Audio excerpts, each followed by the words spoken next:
jolly good.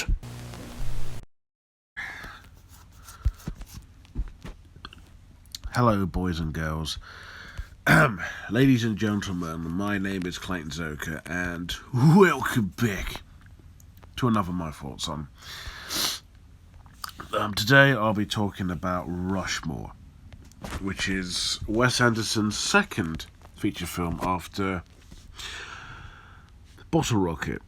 This came out in 1998, a year before I was born. Film stars a very young Jason Schwartzman, Bill Murray, and Olivia Williams.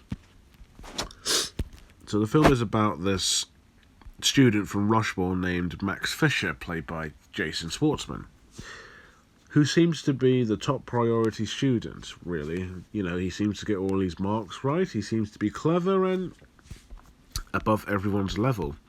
Until he comes across the new teacher named Miss Cross, played by Olivia Williams, and he falls in love with her, but not before getting the upper hand by Herman Blum, played by Bill Murray.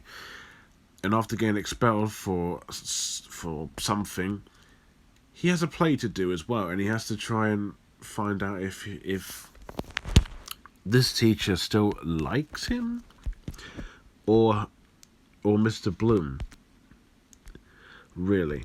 And that's all I can get from Rushmore, and I'll be very, very frank. This feels more like a Wes Anderson movie. Like the style, the directing, the quirky, stupid lines, the weird, camera angles. This is more like his style. But it's not as good as Bottle Rocket. This one I thought was very...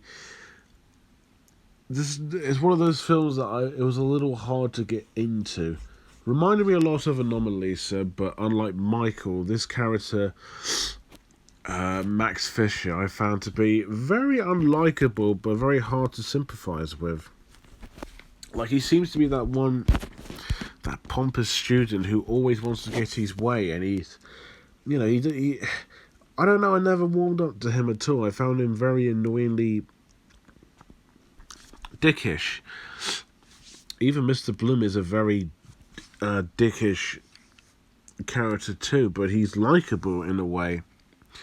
Miss Cross is just your typical English crush. Weird, because at the time I think Jason Schwartzman was like, his character was 15, so I assumed, don't correct me on that, but I assumed he was 15, and Olivia Williams was born in like 1968. Yeah, it's it's a bit weird. The romance angle is not entirely Wes Anderson-y, but it is quite strange. Visually, the movie, looks just the same as Bottle Rocket.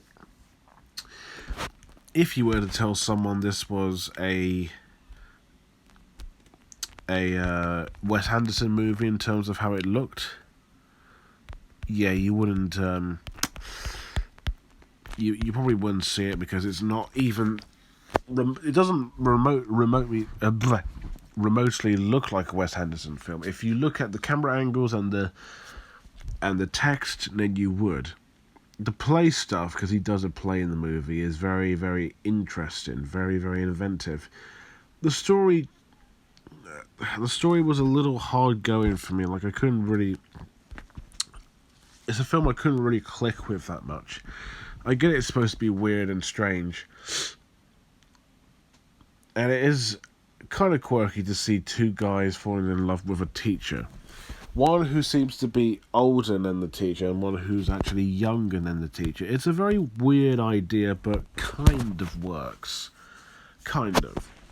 The acting's very good. I think Jason Schwartzman's performance does improve over time in these other films, but he is really good in the movie, so that I cannot argue with at all. I thought he was quite superb.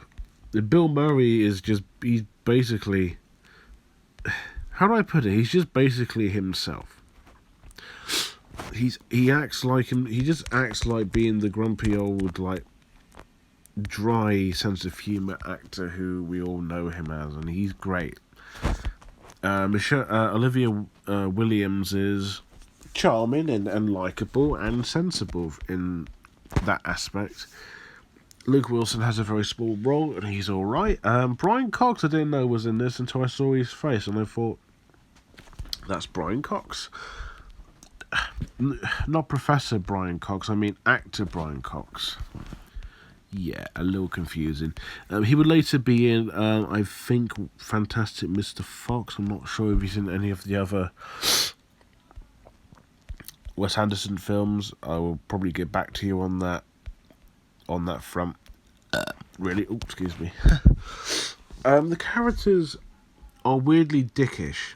Like, there's not one character you love. They're all equally as despicable as each other, which kind of makes them more entertaining when you think about it. The score is actually by Mark Mothersbaugh, if I'm pronouncing that correctly. His score is pretty good. Not great, but pretty good. So Rushmore's a movie I'm quite mixed about. Is it good? It's alright. Is it bad? No. The things I find hard going is that the movie's idea, even though it's very Wes Anderson-y, it doesn't quite work in its execution. The main character is very hard to, like, get on board with. It's very familiar, very, very late 90s stuff that doesn't quite go with me. But visually, it's interesting, I suppose. It's nicely shot. Jason Schwartzman is pretty good for his age, and Bill Murray. Good score. A couple of scenes I did kind of like, and it was entertaining at points, but not one I would say I would watch again. Bottle Rocket was better, but this one was just a bit of a 6.1. Not good, not bad, but it was fine. Just fine. There you go. Rushmore. A very weird and interesting Wes Anderson movie. That's a start. Okay, so what's next?